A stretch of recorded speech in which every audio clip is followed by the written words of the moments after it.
Hello there. Um, I hope you're doing well. I hope you don't mind me speaking to you while I work on a project. I'm very excited to show you that I am actually going to have a pretty mirror for my makeup videos. This is originally a silver keepsake mirror from my childhood, and I'm working on painting it so that I have something that's not a gross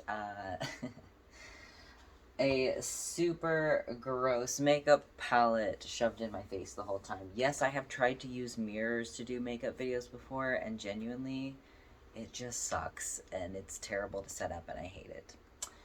But yes, I'm going to be picking at this project while I speak to you.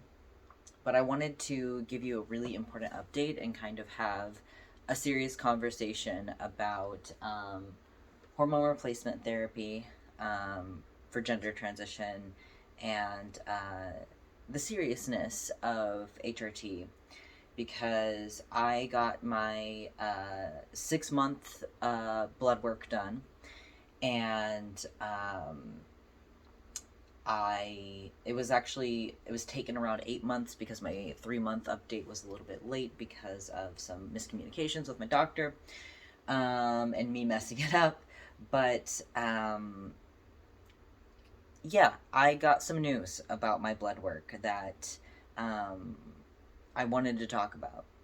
So basically, all my levels are great for the most part, but I was actually out on a walk. I've got a step tracker now. I've been trying to be like have like a kind of consistent activity level, which has been challenging but also very rewarding.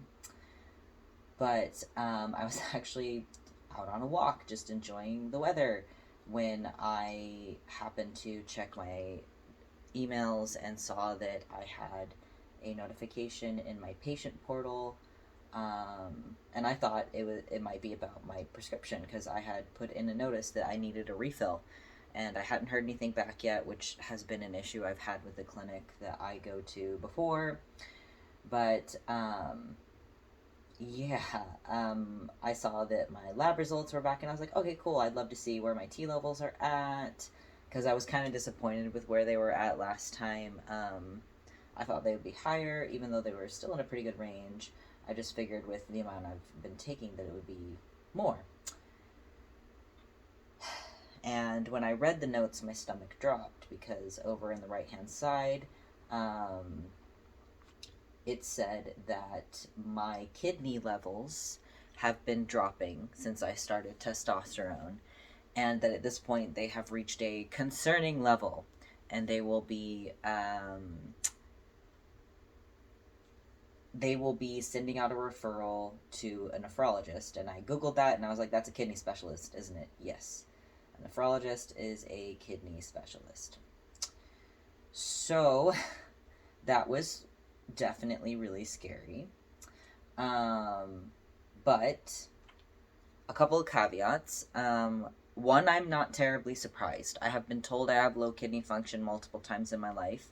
One in the context of my eating disorder, so that was like, okay, that's not a terrible surprise. I had spent years really hurting my body, um, and that's the cost you pay when you develop that kind of maladaptive coping mechanism. And there's also been like I specifically remember there's been a couple times I've gone for like a UTI, and I'm like, I know I have one, and they're like, well, we don't see traces of what we would normally see, but your kidney function is low, which might mean you still have one. And then I was given antibiotics anyways, which is probably not good, obviously. Um, so, um, I want to say that one, I'm probably predisposed to kidney issues, it would seem. And two, out of everyone that I know, I don't know a single person who has gone through this. And I know a lot of people who've gone on testosterone for various lengths of time, various dosages, various methods of administration. Um, I don't know anyone who,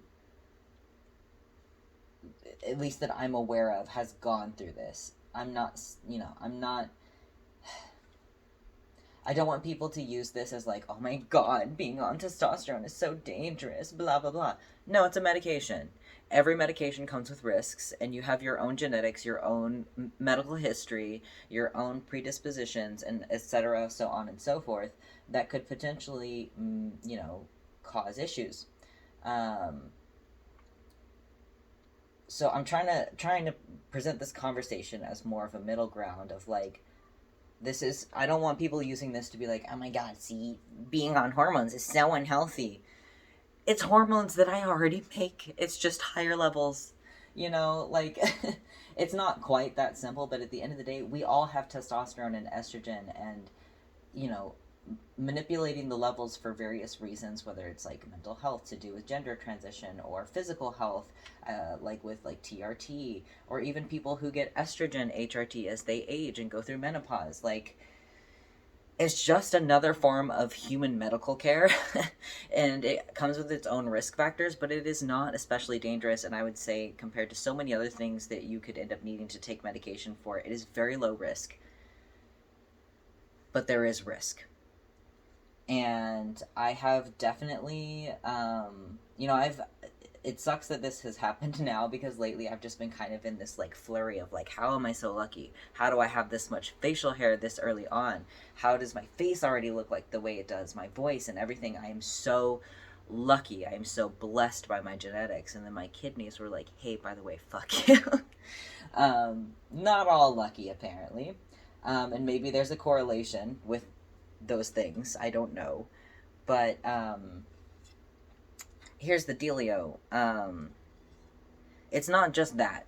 I've been getting messages, and probably because I've had such good results, and this is mostly on my other social media, of people who will ask me some of the most basic medical information when it comes to HRT.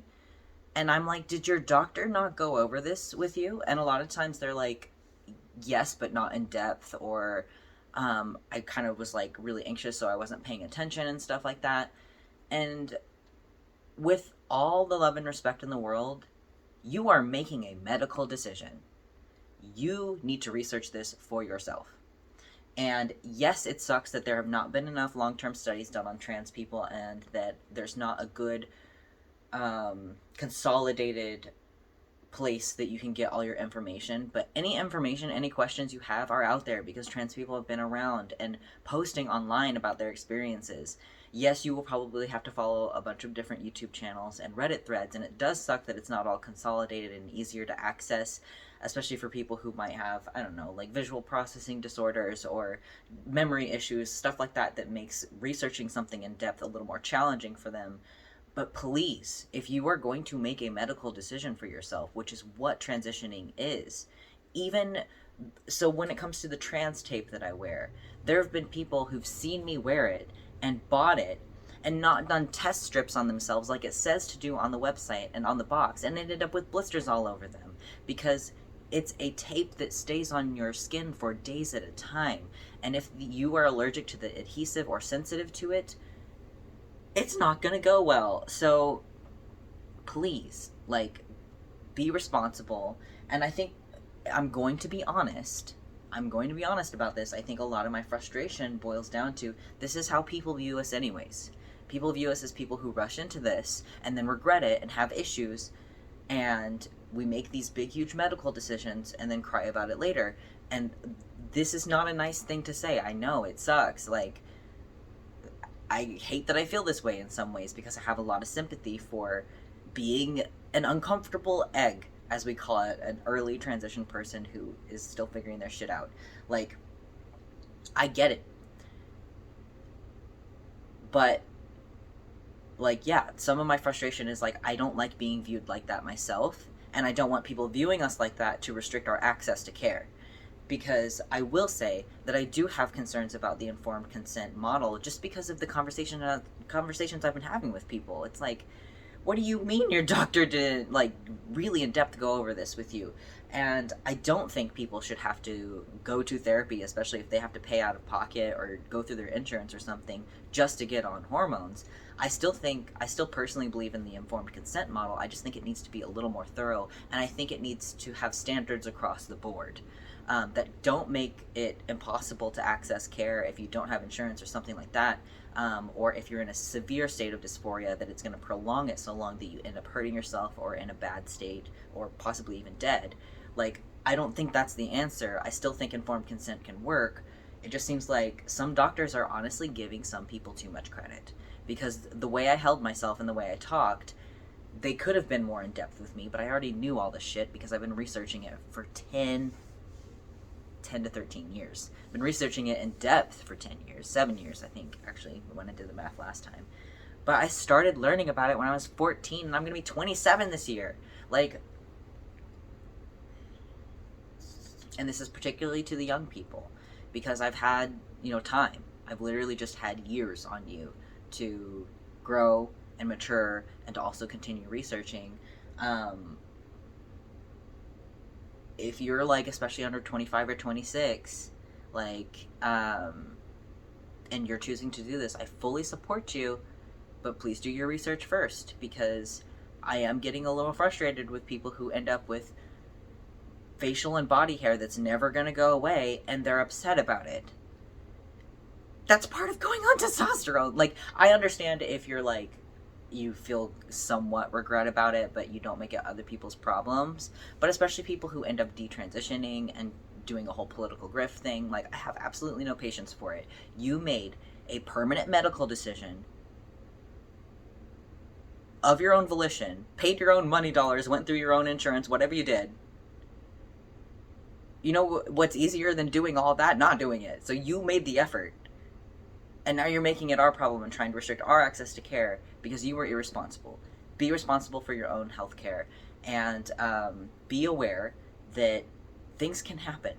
Like, I don't know what's going to happen with me. My script was filled finally, so I'm not being cut off of tea currently, but I will not be surprised if, especially the way my clinic runs, they want to try a lower dose on me to see how that affects my kidneys. There's a chance that, and I'm really happy to say this, I care about my physical health finally. It took me so long to heal my mental health to the point where now I really value my physical health.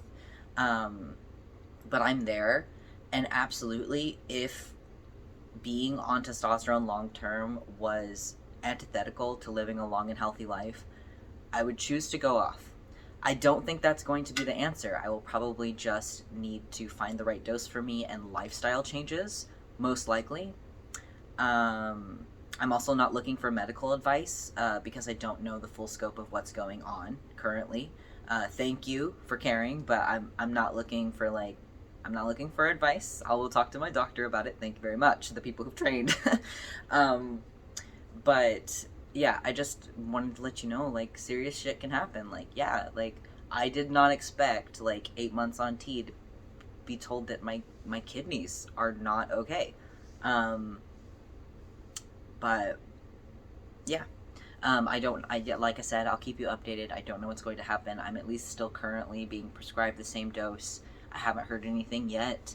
I will be fine. I will be safe. A lot of people, like, kind of freaked out when they found out. I'm not going to be stupid. I've already been, like, making healthier choices in the meantime, as healthy as possible to set myself up for success. And I was thinking about it earlier today, and I was like, dude, I've had my fun. I've had my fun this year of, like, for the most part, living a really healthy lifestyle, but I'll, like, go out and drink too much and then buy a pack of cigarettes just for that night and smoke a few and go to work the next day on, like, 3 hours of sleep and eat IHOP in the morning. Like, like, it's just absolute chaos. I've had some fun this year.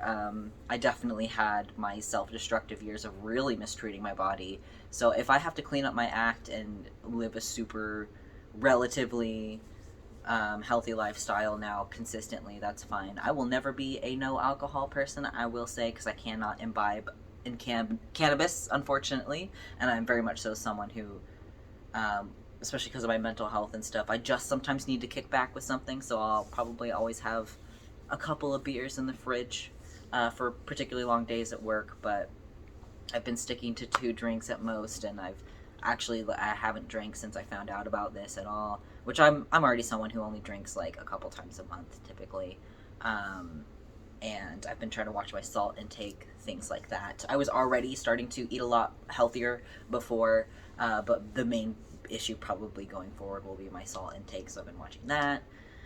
Um, and it's gonna be okay. We're gonna figure it out. Like I said, I am about to be 27, but that's still really young, so we should be able to find a care plan that works for me to stay on testosterone. But I am just saying now that, like, personally, I would not judge someone for being like, I need this, I can't live without it. Like, but I lived for so long before without hormones that, and it's been short enough period of time that I can remember what it was like and how I dealt with my body dysphoria, especially. That was the main issue. And that I lived so long before, I know I can live without it again, but it would not be ideal. I would not be okay. I would far rather at least be on a low dose, to at least retain the changes that I have had. But yeah, if you're looking at hormones, awesome, great. Look into the health risks and make sure you really understand which ones are permanent, because that specifically drives me a bit nutty when people are like, I'm gonna go on like full dose T, but I don't want any body hair ever, and whenever I inevitably end up with it, I'm gonna be really upset about it. What do you think male hormones do? Like, um, just saying. So just a really honest little vlog about where I'm at, just trying to level with you a little bit that it is a medication and all medications come with side effects. I am not interested in being used as some sort of tool of fear mongering. Like I said, I already had weak kidneys, probably for a lot of reasons.